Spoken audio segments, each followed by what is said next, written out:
upon attending an art class. There is no of anything. Today I can be no one. Tomorrow I can be other, and do when am alive, the alive done. It is highly imperative we know what we are doing when we are doing it. I begin this inquiry with a poem. It feels most appropriate. Can a poem be a story?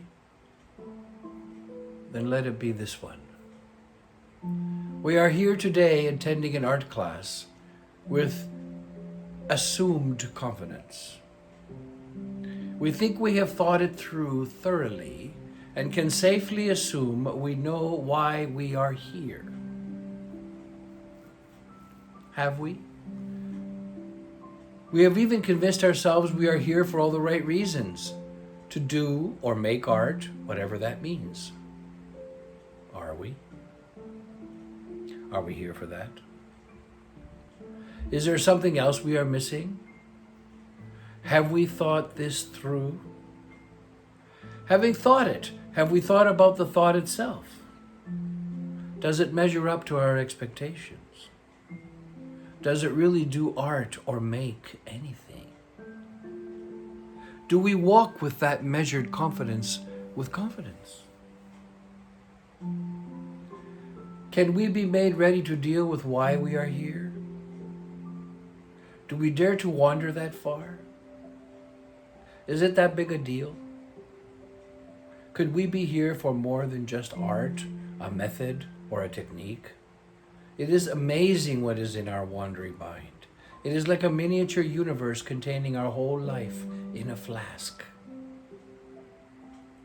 In that little item, we can find the answers to anything and everything.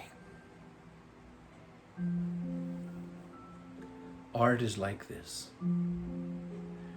It is an interest that gets more and more interesting as it goes along.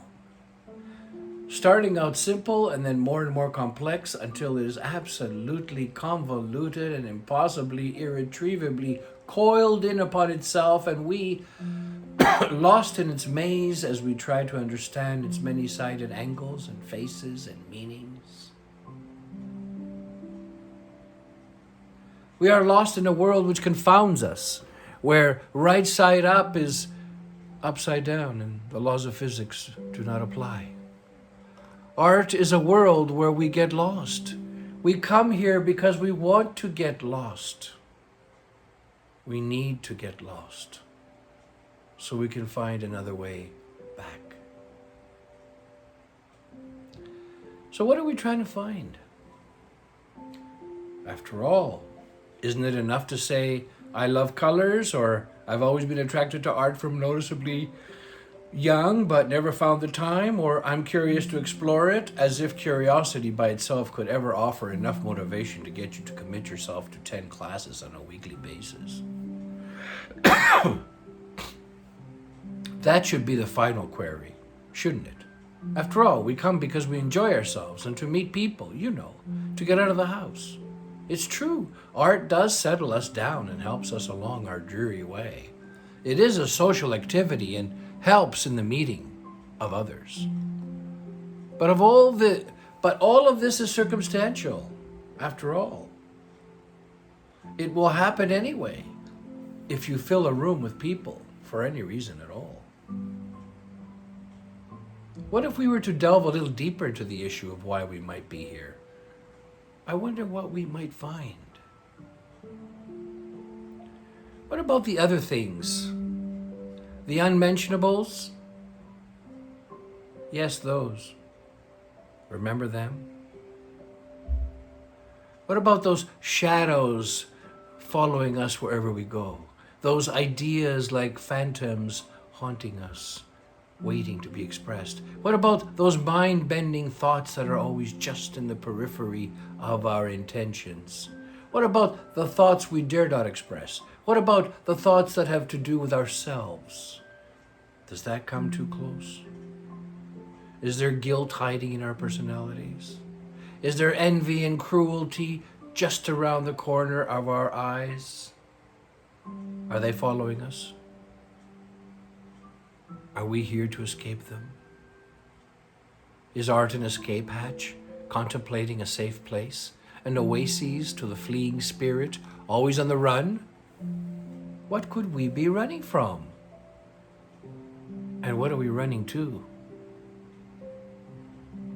We are running from ourselves to the art class. Interesting, isn't it? We are taking art to discover another self, a self we can live with, one in which we are not afraid. We are taking art to make a better self than the one we know. This new self will want what we want, and not what others have told us to want. This new self will develop its own ideas, and not express the ideologies of others.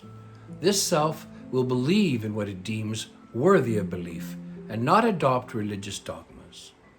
We are taking art classes because we need to improve ourselves for our general collective evolution. When we move our hands across the surface of a painting, we are really recreating ourselves. We are expressing the need to forego a remodeling process of paramount importance. We are searching for a better personality than the one we have been living with for so long. Art classes are symbolic of an inner desire to improve upon what is already there. Art is simple and complicated at the same time.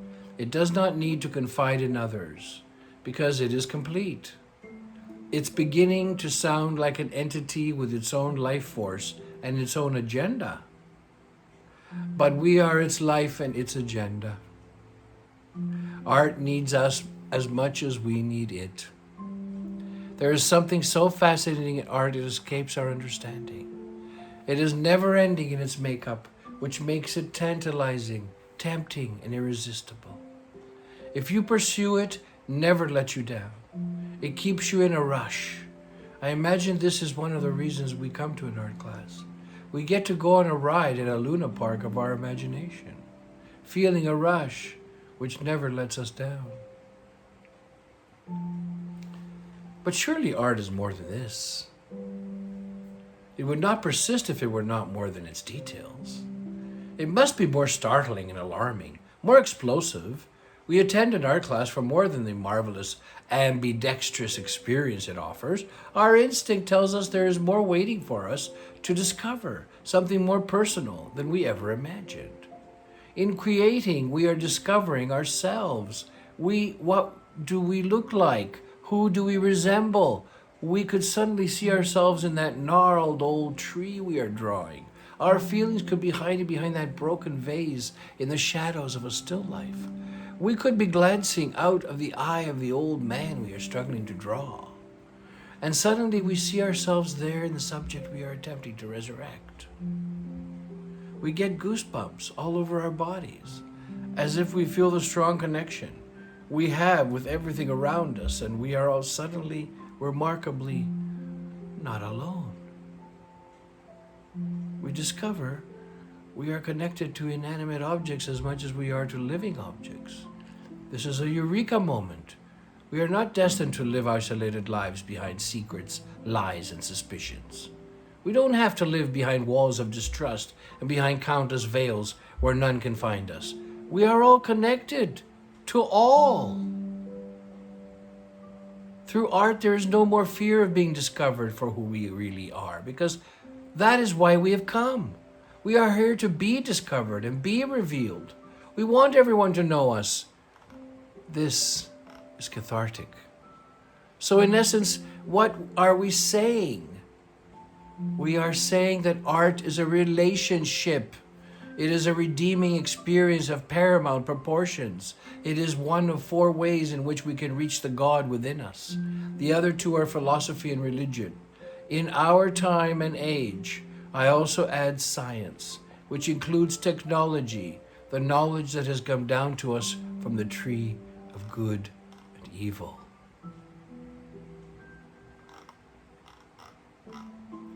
We have come full circle, my friends. Everything that we do in the art class is about us. and our discovering who we are in the myriad of things we draw and paint, in the landscapes we try and capture, in the figures we try to master, and the methods we use to understand color and perspective. All these things help our relationship with ourselves and everyone else around us. We attend an art class to discover ourselves by using art. We do not attend an art class for art. That takes care of itself. It is us we must worry about and our estate. When we attend an art class, we create our boundaries.